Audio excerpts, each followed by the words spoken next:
West Indies के खिलाफ जो टेस्ट सीरीज खेली जानी है उसके लिए देखिए टीम इंडिया का ऐलान कर दिया गया है। बड़ी बात, बड़ा सरप्राइज जो है देखने को मिला है कि वहां पर रविंद्र जडेजा को वाइस कैप्टन बनाया गया है।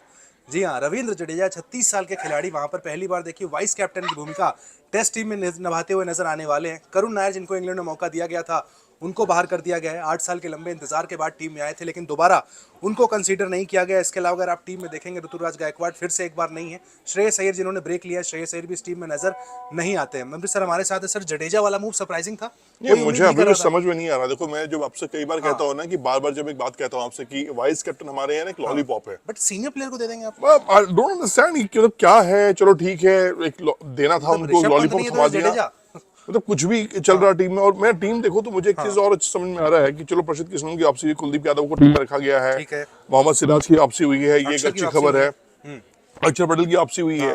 लेकिन यार मुझे एक चीज समझ में नहीं आ रहा, टेस्ट क्रिकेट में आप जिनसे मतलब आप T20 में उनसे बॉलिंग करवा नहीं रहे हो, आप टेस्ट में अक्षर पटेल को रख रहे हो, आखिर आपका प्लेइंग लेवल। देखो मुझे जो प्लेइंग लेवल समझ में आ रहा है वो तो क्लियर समझ में आपको आ गया है। शुभमन गिल जायसवाल ओपन करेंगे, केएल राहुल, साई सुदर्शन है, फिर केएल राहुल और जायसवाल ओपन करेंगे टेस्ट क्रिकेट में। शुभमन गिल फर्स्ट डाउन पे आएंगे, शुभमन गिल, हाँ, फिर जायसवाल और 2 डाउन आएंगे। जायसवाल, केएल राहुल नहीं, मुझे लगता है जायसवाल और साई सुदर्शन ओपन करेंगे, लेकिन दोनों लेफ्टी हो जाएंगे। जायसवाल और राहुल ओपनर होंगे, साई सुदर्शन नंबर 3, नंबर 4 पर शुभमन गिल आएंगे, नंबर 5 पर पंत आते थे तो पंत नहीं है, ध्रुव जुरैल आएंगे। ठीक है, उसके बाद आप रविंद्र जडेजा के साथ जाएंगे। उसके बाद सुंदर हमारे ऑलराउंडर है। अक्षर पटेल को लिया तो खिलाना पड़ेगा, बिल्कुल खिलाएंगे। नीतीश रेड्डी भी ऑलराउंडर है, तो ऑलराउंडर के पीछे गौतम गंभीर काफी देखने को लगता है कि चाहिए होते हैं। ये एक देखो, एक प्लानिंग अच्छी भी है। अगर आपको रिजल्ट लगा, बैक टू बैक रिजल्ट आ रहा है, आपको चैंपियंस ट्रॉफी में रिजल्ट आया ऑलराउंडर रखने के बाद, चलो फायदे में है। अगर आप देख लो, आप हम एशिया कप जो चल रहा है, इसमें क्या फायदा हमें मिल रहा है कि ऑलराउंडर होने के नाते शिवम दुबे की हम बात कर ले, अक्षर पटेल की बात कर ले,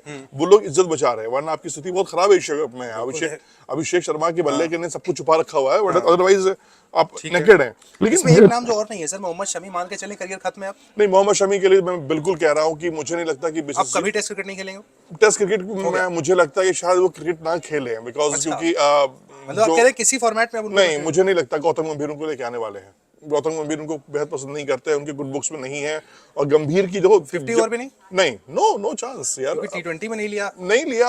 आप देखो, जब आप एक बात समझिए, आप जब आपकी प्लानिंग बनती क्या है, गौतम गंभीर के पास प्लानिंग ये है कि जो आज जो चल ही रहा है, मुझे अगले 5 साल की टीम खड़ी करके देनी है उनको।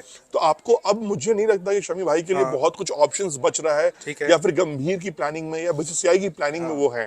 वो खुद कह रहे हैं ना मीडिया में आके कि नहीं, मैं खेलने को तैयार हूँ, जब मुझे मौका मिलेगा मैं देश के लिए करूंगा। देखो, T20 में आपके लिए जगह नहीं है, टेस्ट में आपके सामने टीम आ चुकी है, सिर्फ वनडे फॉर्मेट बचता है। वनडे फॉर्मेट बचा हुआ है। वनडे में भी मुझे नहीं लगता है कि आपको बहुत इंपॉर्टेंट मिलेगी। और क्योंकि जब 4 ओवर नहीं डलवाए जा रहे तो मुझे नहीं लगता 10 ओवर के लिए बिल्कुल कंसीडर करेंगे। कोई नहीं सोच रहा आपके बारे में। एक और नाम सर, करुण नायर, 8 साल के बाद वापसी हुई थी, इकलौती सीरीज थी, अब दोबारा नहीं, उनको बहुत अपॉर्चुनिटी मिली, नो डाउट। 5 मैच दिए गए। देखो बिल्कुल दिए। गंभीर ने इस बात पे मैंने आपको पहले भी कहा था, 200 रन बना पाए पूरी सीरीज में। देखो, बैड लक गुड लक होता है, आपको अपॉर्चुनिटी मिलती है, आप खेले नहीं खेले। क्योंकि देखो T20 में हमारे पास सबसे बड़ी दिक्कत क्या है ना, उत्कर्ष की बहुत लोग भीड़ में लगे हुए हैं, बहुत लाइन लगी हुई है। ये थोड़ा ना रेशियो घटता है कि वनडे में है। वनडे में बहुत कम प्लेयर्स आपको मिलेंगे खेलने के, लेकिन टेस्ट में आने के साथ ना आप देख लो ना, टेस्ट में खेलना ही गिने चुने प्लेयर जाते हैं। श्रेयस अय्यर पहले ही कह चुके हैं, भैया मेरा बैक की इंजरी है। हार्दिक पांड्या आपके सुपरस्टार है ही नहीं उसमें खेलने के लिए। तो कई सारे बड़े प्लेयर्स आपके ऑटोमेटिकली बाहर हो जाते हैं, उनको खेलना ही नहीं है। तो मुझे ये लगता है कि अब रविंद्र जडेजा को vice captain banana, I don't know क्या मैसेज देना चाह रही है, मुझे समझ में नहीं आ रहा है। बुमराह भी था, बुमराह को भी खेल सकते थे, बुमराह को भी कप्तान आप बना सकते थे, लेकिन नहीं, मोहम्मद सिराज पर भी आपको भरोसा नहीं है।